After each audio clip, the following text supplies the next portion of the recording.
मुख्यमंत्र्यांनी धनंजय मुंडेंना तातडीनं राजीनामा द्यायला लावावा. महाविकास आघाडी म्हणून मुंडेंच्या राजीनाम्याची आमची मागणी. नाना पटोले यांचं वक्तव्य.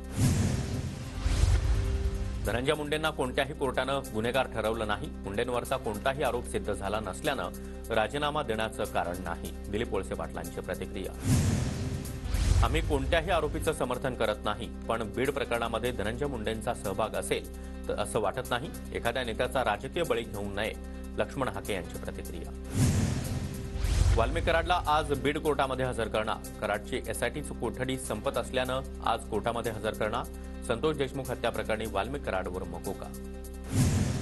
पंढरपूरमध्ये आज संतोष देशमुख हत्या प्रकरणी जनाक्रोश मोर्चा. सकाळी 11 वाजता जनाक्रोश मोर्चाला सुरुवात होणार. देशमुख कुटुंब जनाक्रोश मोर्चामध्ये सहभागी होणार.